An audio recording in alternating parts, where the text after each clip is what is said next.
I want you to look around the room for a minute and try to find the most paranoid person here. And then I want you to point at that person for me. Okay, do not actually do it. But, as an organizational psychologist, I spend a lot of time in workplaces, and I find paranoia everywhere. Paranoia is caused by people that I call takers. Takers are self-serving in their interactions. It is all about what you can do for me.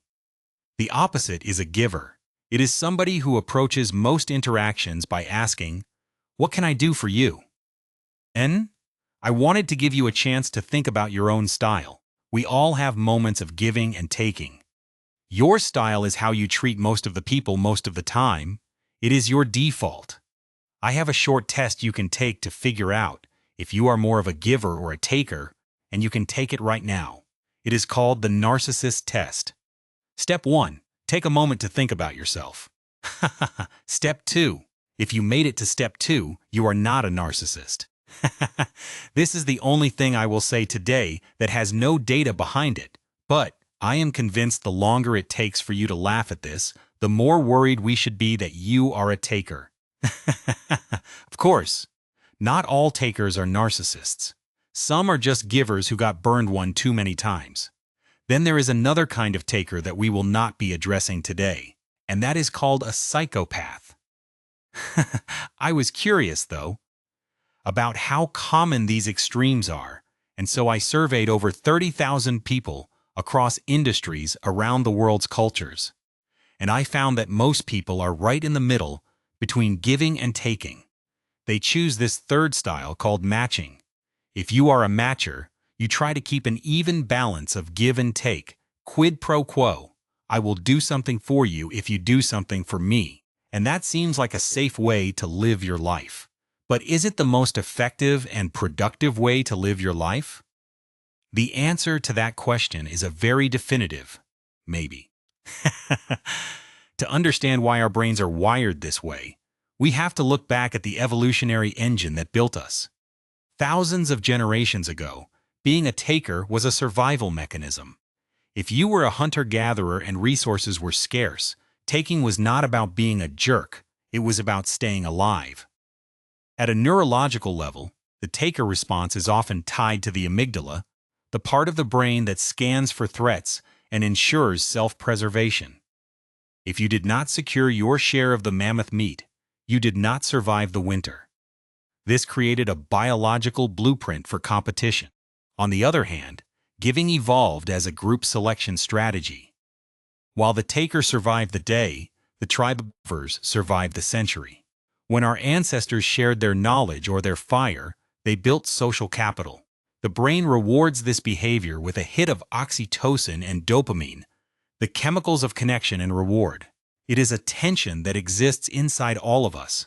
The ancient, selfish drive to accumulate and the sophisticated, social drive to contribute. We are walking contradictions, wired for both the hunt and the harvest. I studied dozens of organizations, thousands of people. I had engineers measuring their productivity. I looked at medical students' grades and even salespeople's revenue. And, unexpectedly, the worst performers in each of these jobs were the givers. The engineers who got the least work done were the ones who did more favors than they got back. They were so busy doing other people's jobs, they literally ran out of time and energy to get their own work completed. Imagine you are one of these engineers. You are brilliant, you are capable, but every 10 minutes, a colleague knocks on your door. You say yes because your brain is wired for that oxytocin hit of being helpful. But as the sun sets, your own screen is blank. You have traded your individual success for the group's progress, but the metrics do not see the group. They only see your blank screen. In medical school, the lowest grades belong to the students who agree most strongly with statements like, "I love helping others." This suggests the doctor you ought to trust is the one who came to medical school with no desire to help anybody. And then in sales too, the lowest revenue accrued in the most generous salespeople. I actually reached out to one of those salespeople who had a very high giver score. And I asked him, Why do you suck at your job? I did not ask it that way, but what is the cost of generosity in sales? And he said, well, I just care so deeply about my customers that I would never sell them one of our crappy products. Consider a high-stakes system example. Imagine a trillion-dollar tech giant where the performance reviews are strictly based on individual lines of code written. In such a system, the givers are systematically weeded out. They are the ones who spend their afternoon helping a junior developer debug a problem instead of writing their own code. On paper, they look like failures. But if you remove them, the entire system becomes brittle. Knowledge stops flowing. The junior developers never learn.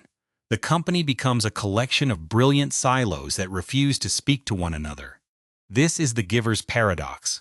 They are the lifeblood of the organization, yet they are the most likely to be drained dry by it. So just out of curiosity, how many of you self-identify more as givers than takers or matchers? Raise your hands. Okay, it would have been more before we talked about these data. But, actually, it turns out there is a twist here, because givers are often sacrificing themselves, but they make their organizations better. We have a huge body of evidence, many studies looking at the frequency of giving behavior that exists in a team or an organization. And the more often people are helping and sharing their knowledge and providing mentoring, the better organizations do on every metric we can measure. Higher profits, customer satisfaction, employee retention, even lower operating expenses. So givers spend a lot of time trying to help other people and improve the team. And then, unfortunately, they suffer along the way. I want to talk about what it takes to build cultures where givers actually get to succeed. So I wondered, then, if givers are the worst performers, who are the best performers? Let me start with the good news. It is not the takers. Takers tend to rise quickly but also fall quickly in most jobs, and they fall at the hands of matchers. If you are a matcher, you believe in an eye for an eye, a just world. And so when you meet a taker, you feel like it is your mission in life to just punish the hell out of that person. And that way justice gets served. Well, most people are matchers. And that means if you are a taker, it tends to catch up with you eventually. What goes around will come around. Think of a historical empire where a corrupt leader takes everything for themselves. Eventually, the populace, the matchers, rises up. The taker's success is a house of cards because it is built on the resentment of others. The logical conclusion is, it must be the matchers who are the best performers. But they are not. In every job, in every organization I have ever studied, the best results belong to the givers again. Take a look at some data I gathered from hundreds of salespeople, tracking their revenue. What you can see is that the givers go to both extremes. They make up the majority of people who bring in the lowest revenue, but also the highest revenue. The same patterns were true for engineers' productivity and medical students' grades. Givers are overrepresented at the bottom and at the top of every success metric that I can track. Which raises the mystery. How do we create a world where more of these givers get to excel? I want to talk about how to do that, not just in businesses, but also in nonprofits, schools, even governments. Are you ready? Wow, I was going to do it anyway, but I appreciate the enthusiasm. The first thing that is really critical is to recognize that givers are your most valuable people. But if they are not careful, they burn out. You have to protect the givers in your midst. And I learned a great lesson about this from a man once named the best networker in the world by a major business magazine. He is a very successful serial entrepreneur who spends a huge amount of his time helping other people. And his secret weapon is the 5-minute favor. He said, "You do not have to be Mother Teresa or Gandhi to be a giver. You just have to find small ways to add large value to other people's lives." That could be as simple as making an introduction between two people who could benefit from knowing each other. It could be sharing your knowledge or giving a little bit of feedback. Or it might be even something as basic as saying, I am going to try and figure out if I can recognize somebody whose work has gone unnoticed. And those 5-minute favors are really critical to helping givers set boundaries and protect themselves. From a neurological perspective, these short bursts of giving prevent the cognitive load from becoming overwhelming. It allows the giver to satisfy their pro-social drive without depleting their own resources. The second thing that matters, if you want to build a culture where givers succeed, is you actually need a culture where help-seeking is the norm, where people ask a lot. This may hit a little too close to home for some of you. So in all your relationships, you always have to be the giver? Ah? What you see with successful givers is they recognize that it is okay to be a receiver, too. If you run an organization, we can actually make this easier. We can make it easier for people to ask for help. A couple colleagues and I studied hospitals. We found that on certain floors, nurses did a lot of help-seeking, and on other floors, they did very little of it. The factor that stood out on the floors where help-seeking was common was there was just one nurse whose sole job it was to help other nurses on the unit. When that role was available, nurses said, "It is not embarrassing. It is not vulnerable to ask for help. It is actually encouraged." Help-seeking is not important just for protecting the success and the well-being of givers. It is also critical to getting more people to act like givers, because the data say that somewhere between 75 and 90% of all giving in organizations starts with a request. But a lot of people do not ask. They do not want to look incompetent. They do not know where to turn. They do not want to burden others. Yet if nobody ever asks for help, you have a lot of frustrated givers in your organization who would love to step up and contribute if they only knew who could benefit and how. But I think the most important thing, if you want to build a culture of successful givers, is to be thoughtful about who you let onto your team. I figured, you want a culture of productive generosity. You should hire a bunch of givers. But I was surprised to discover, actually, that that was not right, that the negative impact of a taker on a culture is usually double to triple the positive impact of a giver. Think about it this way. One bad apple can spoil a barrel, but one good egg just does not make a dozen. I do not know what that means. But I hope you do know. Let even one taker into a team and you will see that the givers will stop helping. They will say, "I am surrounded by a bunch of snakes and sharks. Why should I contribute?" Whereas if you let one giver into a team, you do not get an explosion of generosity. More often, people are like, "Great! That person can do all our work." So, effective hiring and screening and team building is not about bringing in the givers. It is about weeding out the takers. If you can do that well, you will be left with givers and matchers. The givers will be generous because they do not have to worry about the consequences. And the beauty of the matchers is that they follow the norm. So how do you catch a taker before it is too late? We are actually pretty bad at figuring out who is a taker, especially on first impressions. There is a personality trait that throws us off. It is called agreeableness, one of the major dimensions of personality across cultures. Agreeable people are warm and friendly, they are nice, they are polite. You find a lot of them in Canada, where there was actually a national contest to come up with a new Canadian slogan and fill in the blank. As Canadian as, I thought the winning entry was going to be, as Canadian as maple syrup or as Canadian as ice hockey. But no, Canadians voted for their new national slogan to be, I kid you not, as Canadian as possible under the circumstances. Now, for those of you who are highly agreeable, or maybe slightly Canadian, you get this right away. How could I ever say I am any one thing when I am constantly adapting to try to please other people? Disagreeable people do less of it. They are more critical, skeptical, challenging, and far more likely than their peers to go to law school. Ha ha ha. That is not a joke. That is actually an empirical fact.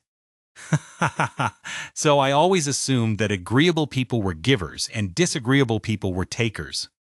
But then I gathered the data, And I was stunned to find no correlation between those traits, because it turns out that disagreeableness is your outer veneer. How pleasant is it to interact with you? Whereas giving and taking are more of your inner motives. What are your values? What are your intentions toward others? If you really want to judge people accurately, you have to look at two different dimensions at once. The agreeable givers are easy to spot. They say yes to everything. The disagreeable takers are also recognized quickly, although you might call them by a slightly different name. We forget about the other two combinations. There are disagreeable givers in our organizations. There are people who are gruff and tough on the surface, but underneath have others' best interests at heart. Or, as an engineer put it, disagreeable givers, like somebody with a bad user interface but a great operating system. If that helps you. Disagreeable givers are the most undervalued people in our organizations, because they are the ones who give the critical feedback that no one wants to hear, but everyone needs to hear. We need to do a much better job valuing these people, as opposed to writing them off early and saying, kind of prickly, must be a selfish taker. The other combination we forget about is the deadly one, the agreeable taker, also known as the faker. This is the person who is nice to your face and then will stab you right in the back. This is a biological mimicry, much like a predator in the wild that evolves to look like a harmless plant. They use their agreeableness as a camouflage to bypass our social defenses. My favorite way to catch these people in the interview process is to ask the question, can you give me the names of 4 people whose careers you have fundamentally improved? The takers will give you 4 names, and they will all be more influential than them, because takers are great at kissing up and then kicking down. Givers are more likely to name people who are below them in a hierarchy, who do not have as much power, who can do them no good. And let us face it, you all know you can learn a lot about character by watching how someone treats their restaurant server or their driver.